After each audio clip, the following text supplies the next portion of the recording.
We are here to give up waiting as a state of mind. Normal state of mind. And that there is another state of mind, or rather, no mind, in which you're not waiting for the next moment.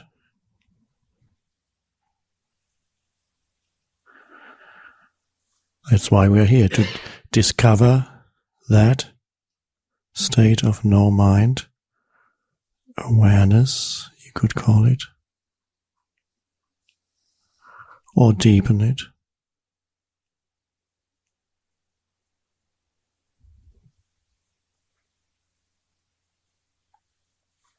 We are not here to add anything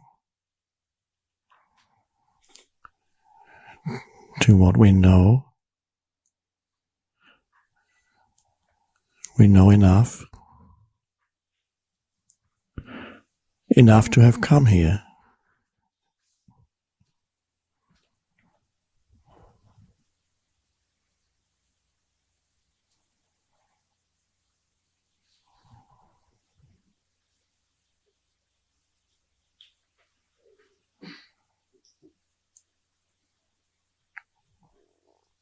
So we are here to discover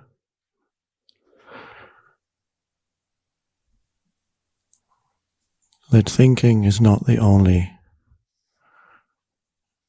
possible state for humans and not the highest state. And as we go through the shift from thinking to awareness,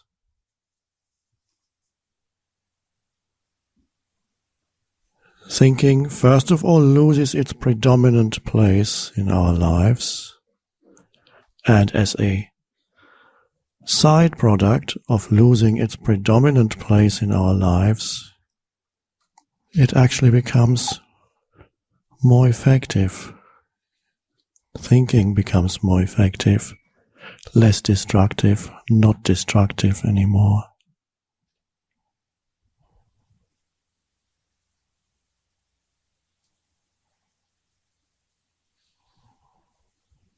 So no answer here is going to come if you're looking for the answer on the level of thinking or on the level of adding something to your mind. The answer lies in stepping beyond thinking.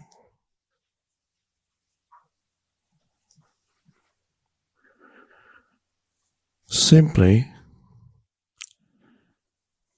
by allowing what is, which is now, allowing what is to be as it is,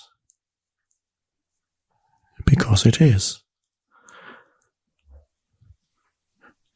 And you discover that the compulsion to think is to a large extent connected with not being willing to allow what is to be as it is now. Because there's a little mind-made entity, consists of thinking and accumulated thought patterns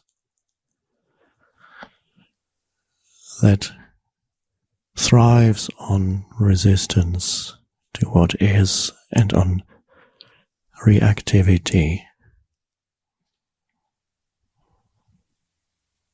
and is always looking for the next thing to get a little bit bigger. It's never quite enough. This little me is never quite enough.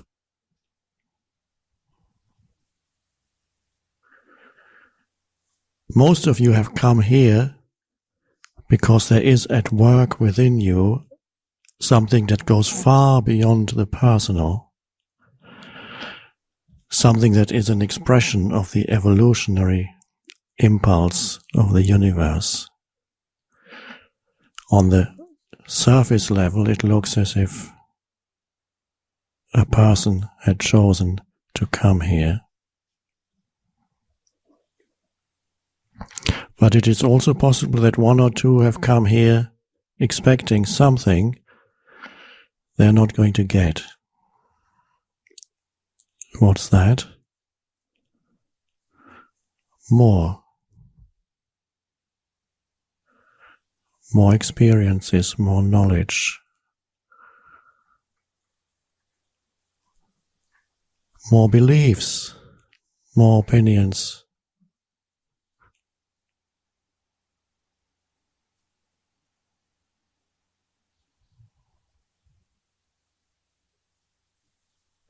So if there are one or two who have come here expecting more, then they might want to leave as soon as they discover there's no more.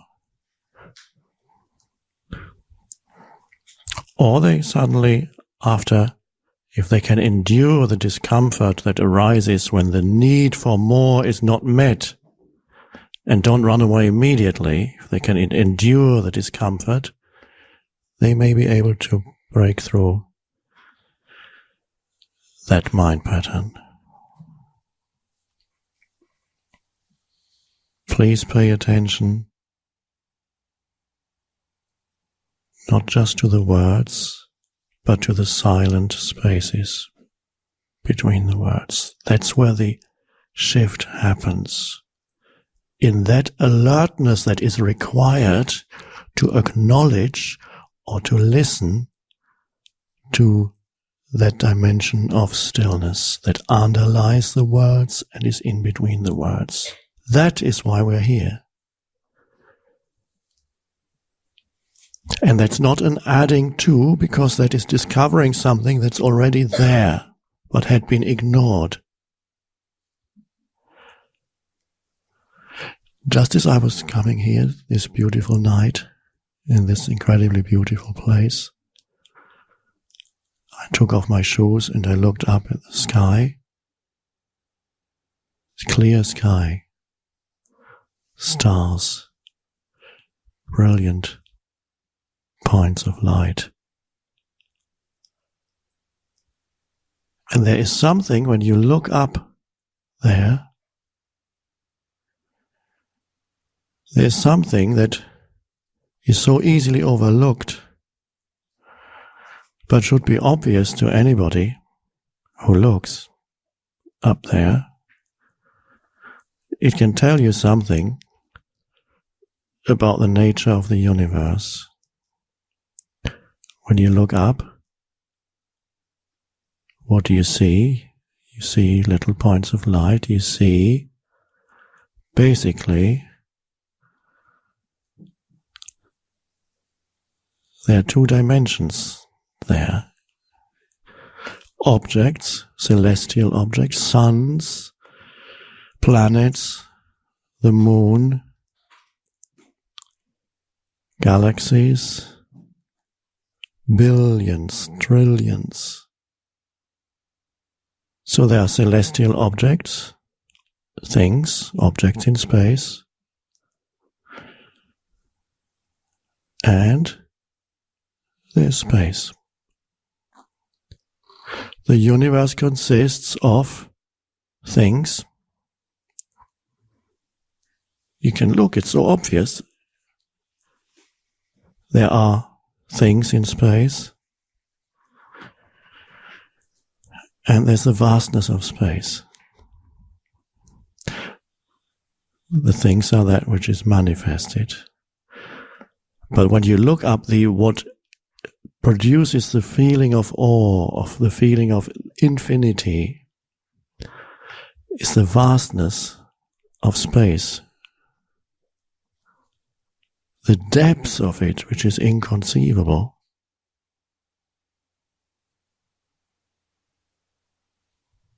Has no end. That is such that even our neighboring galaxy, our next door neighbor in terms of galactic neighbors, the Andromeda galaxy, if you traveled at the speed of light, which is very fast, 300,000 kilometers per second, which is the distance from here to the moon in 1 second, is the speed of light. If you traveled at the speed of light to our neighboring galaxy, and there are billions of galaxies, the closest one to us, it would take you 2.3 million years to reach it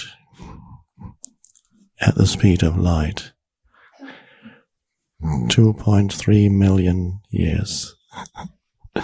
Such is the depth, the vastness of space. And what is out there applies also the so-called external universe, applies also to the so-called inner universe. There is also within you things. Let's keep it simple.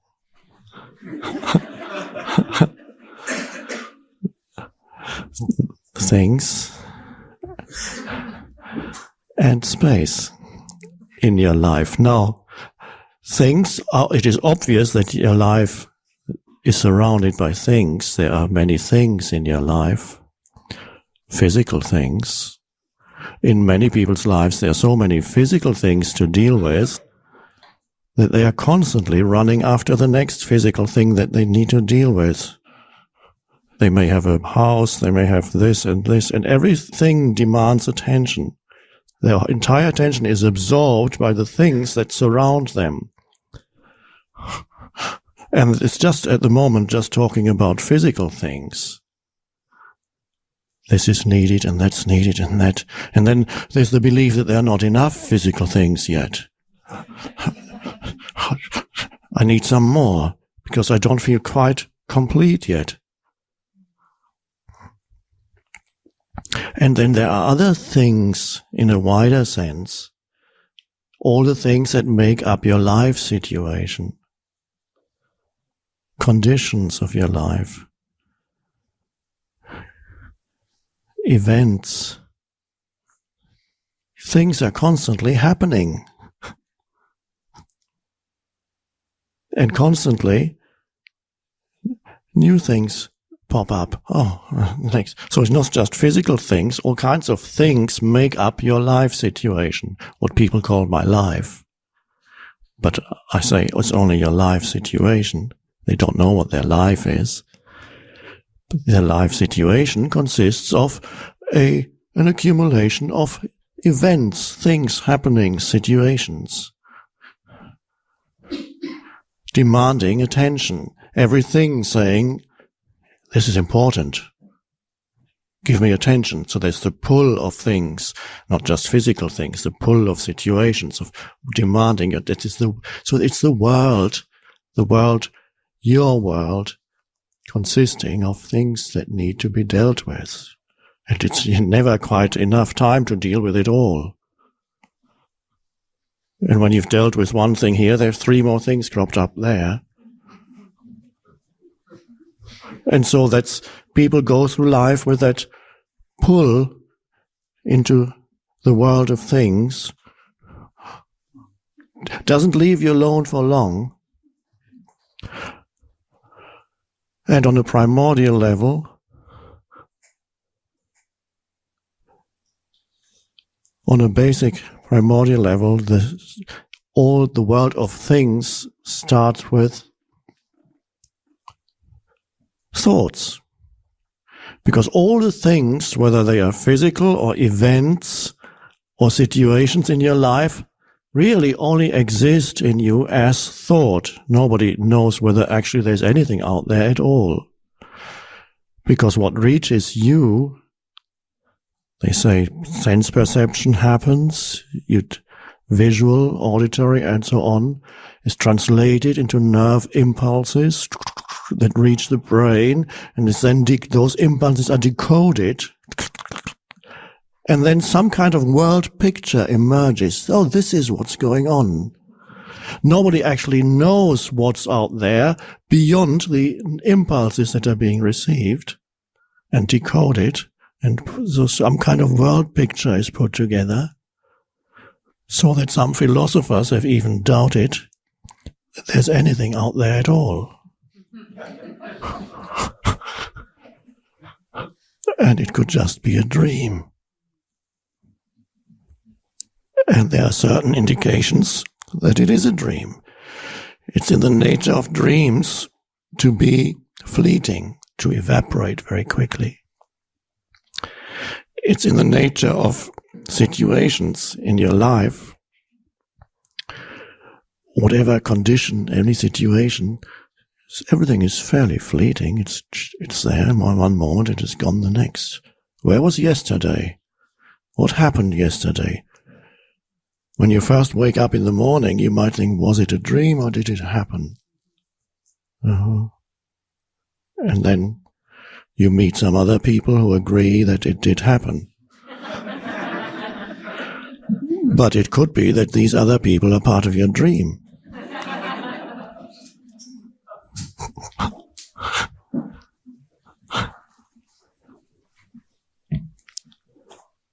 So all the things that seem to be out there, the world of things, is really an inner phenomenon. It's to do with mind, it's to do with thought.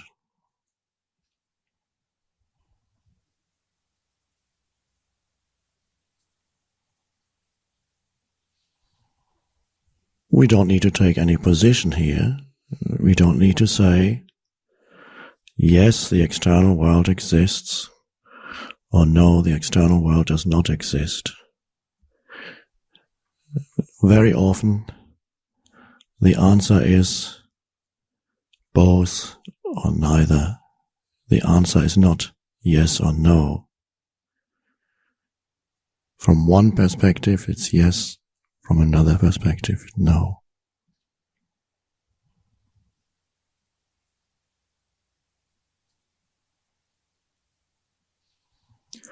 So most people's life is filled up with things which on the most basic level means thoughts, mind movement. One could say objects that appear in your consciousness, one after the other, and sometimes they are battling for it's one thought, another thought. So the people's lives are crammed full with that mind stuff. And you can see it in people's faces, the way they lead their lives, the way they interact with others.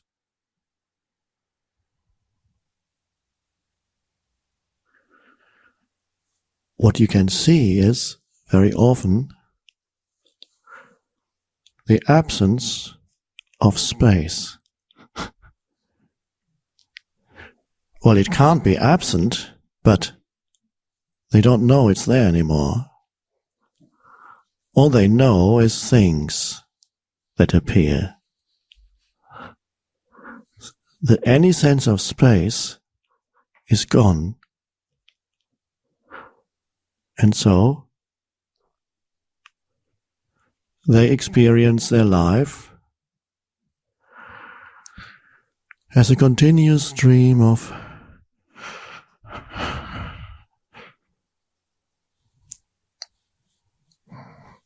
I'm quoting Churchill again, as I love to do, who defined history as one damn thing after another.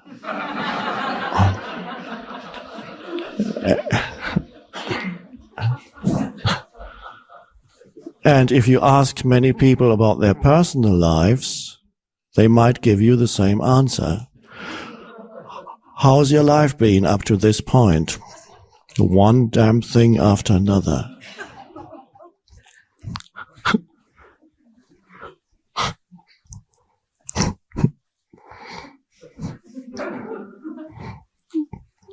And the next damn thing comes just in the moment when you thought, now you've made it. Success at last, recognition. everybody loves me. And then everybody wants something from you.